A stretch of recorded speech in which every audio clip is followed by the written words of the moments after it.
about the importance of listening. It's kind of interesting, really. It's not just because you're in service and it's kind of good etiquette and behavior. It's also the major practice of Pure Land Buddhism. So a lot of other schools of Buddhism focus on seeing the truth or seeing reality. Our tradition uses sound and hearing and being intimate and immersed in a message. Almost like listening to your favorite song. You kind of lose yourself in the music. So there's three treasures in Buddhism. The first is the Buddha, the second is the Dharma, and the third is the Sangha. And they're all related because the Buddha taught with language and words, and that was the Dharma that the Sangha members had to listen to. So listening's always been an important activity or practice. There was no writing. They didn't write any of this down. In the first 400 years, it was all done by word of mouth and by listening. And so I found this. Is this Scrabble? Is that what that is? There's a big debate about whether it's listening or hearing. I'm good with both. You know, sometimes they say, well, I listen, but I don't really hear. Or some people will say you can hear it, but you're not really listening. Both words are fine with me. And we use the words for the Dharma. To hear the Dharma is hard and difficult. So it's kind of a double meaning. It's hard to focus, and it's hard to pay attention. But hard and difficult also means that we're very lucky and fortunate to come in contact with the teachings. So hard in the sense of lucky, right? It's really hard to hit like when the time's running out in a basketball game, it's really hard to hit a shot from half court because it's rare. And difficult is very fortunate. In our service book, we changed it to the words rare and wondrous. I have trouble saying that. I sound like Elmer Fudd. Well and wondrous. So it's very rare and wondrous. But it's also, it's very difficult even for adults to stay focused. So this isn't just a children's problem. It's an everyone's problem. And I found this little video clip of Ellen DeGeneres talking about how hard it is to clear your mind and focus and really listen. So I'd like to share this with you. It's about a minute. It's hard to find the silence, isn't it? It's just hard. Even when it's silent, it's not silent. Even at night when you're trying to go to sleep, it's just quiet. Your head just doesn't stop. Your brain just goes and goes and goes. All these non sequitur, fragmented, weird thoughts that just pop into your head. That's when you find out how boring you actually are. Because it's just you. It's just your thoughts. You're trying to go to sleep. You're all of a sudden, I like grapes.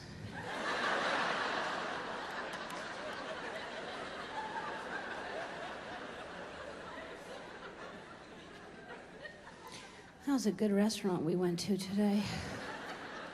There's some good tuna salad. Not too much mayo. I should start making my own tuna salad. Silly to go out and pay for something I can make at home.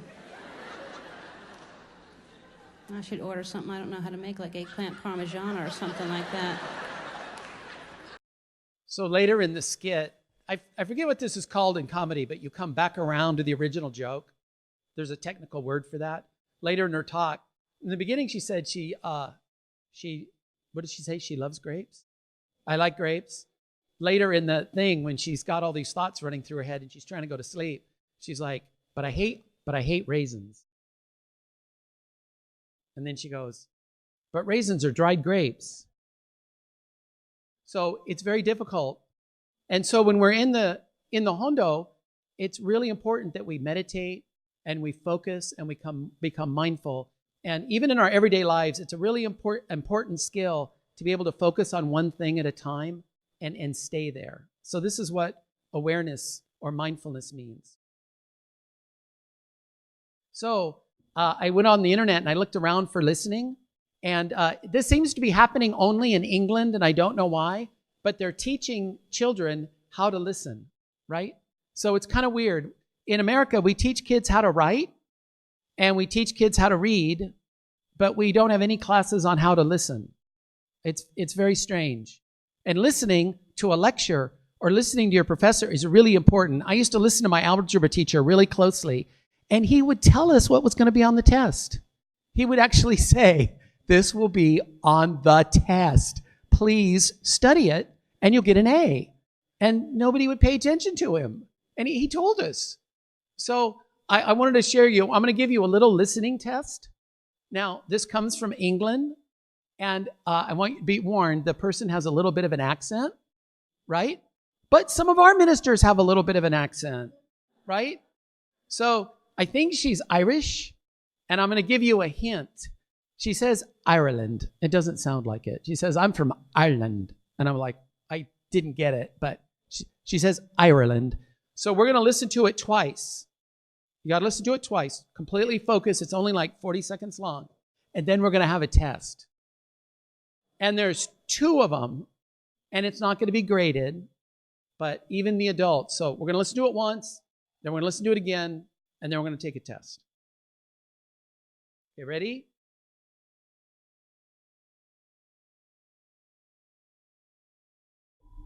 My name's Ellen and I'm from Ireland. I live in Dublin, which is the biggest city in Ireland.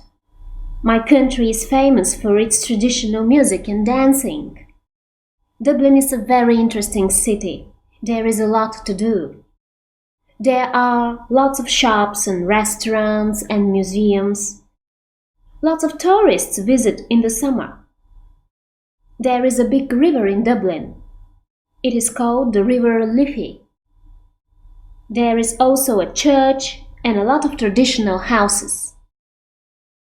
Dublin is near to beautiful countryside. Lots of people walk there. It is also near to the sea. It is not very warm in Ireland. The sea is very cold and it is not very nice to swim in the sea. At the moment, I'm learning the traditional language of Ireland. The other word she says is Dublin. Did you get that? So Ireland, Dublin. All right, we're going to listen. My name's Ellen and I'm from Ireland. I live in Dublin, which is the biggest city in Ireland. My country is famous for its traditional music and dancing. Dublin is a very interesting city. There is a lot to do. There are lots of shops and restaurants and museums. Lots of tourists visit in the summer. There is a big river in Dublin. It is called the River Liffey. There is also a church and a lot of traditional houses. Dublin is near to beautiful countryside. Lots of people walk there. It is also near to the sea.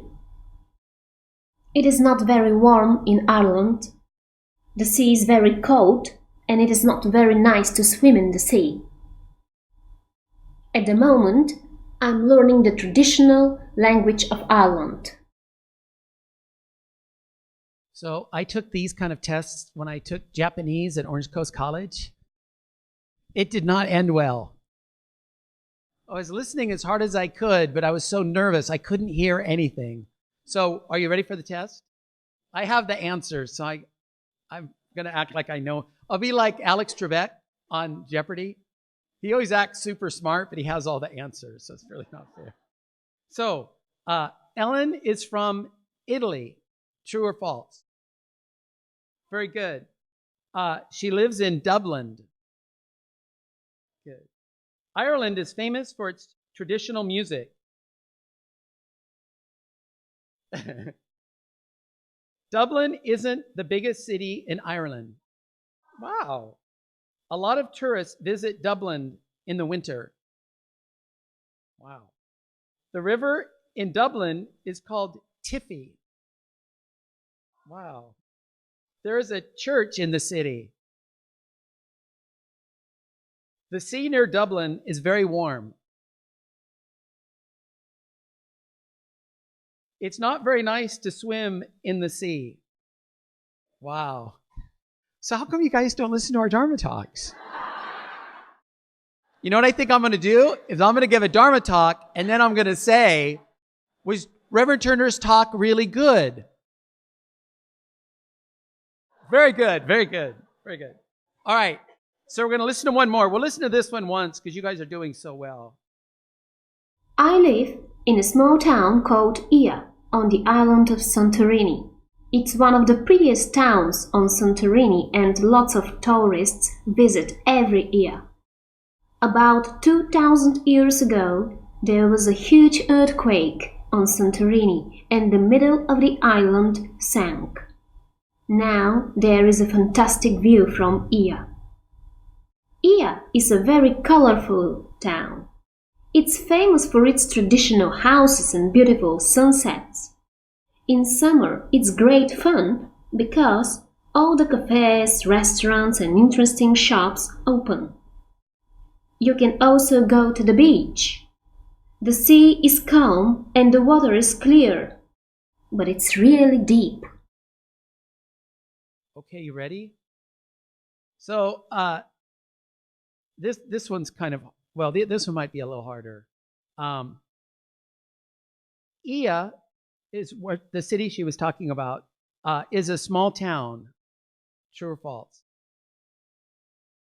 It's on the island of Santos. There was an earthquake there 200 years ago.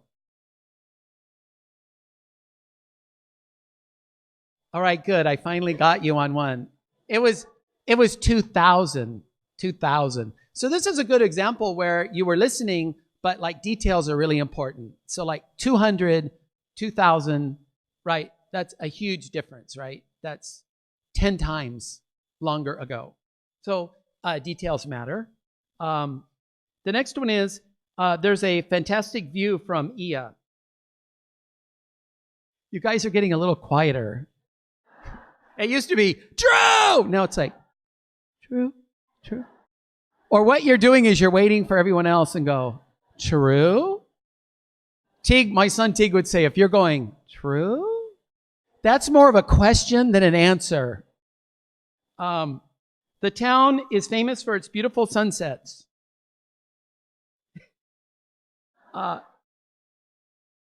It's great fun in the spring in Ia. This one says false. False. But I don't remember why. I just know it's false. The water of the sea there is very clear. But the sea isn't that deep. All right. Very good. Excellent. So they give these language listening comprehension tests in England. All the websites I found were from England. This was for grades 1 through 6, but they use metric, so I have no idea what grades those are. Come on, that was a good joke. I just thought of it. So in our service book, we have lots of quotes about the importance of listening to the teachings, and that Pure Land Buddhism is kind of unique, that the idea is that you can realize awakening through listening alone. So that's a provocative statement. So a lot of other Buddhist schools, you have to listen, you have to read, you have to chant, you have to meditate, you have to make offerings, you have to bow, you have to clean. Well, we're going to clean the hondo and everything on November 2nd, but you have to clean. There's all these things you need to do. You need to make offerings. But in our tradition, listening alone is sufficient to realize awakening. So that's kind of a bold claim by our tradition. So that's why the Dharma talks are so important and why the children are included. When I was a little boy at a Christian church, as little kids, we all went to Sunday school, and then they had the sermons for the adults. And as a little kid, that made me think that religion was for adults, right? It's not for children. It's not something that children do. And I thought, too, they must be talking about something like really bad that I can't hear it. So in our tradition, the children and the adults, we listen together as a sangha. And the other thing we do that's very amazing in our tradition is in a lot of Buddhist traditions, the senior monks and senior sangha members are in the front, and then the junior and novices are towards the back. But in our tradition, we put the preschool kids up front in the first row, and then the kindergartners. So We sort by age, but we put the youngest, the most valuable, the most important people, our future, in the front of the Hondo. So this is another signal of how much importance we place on listening and practice from a very young age. Okay?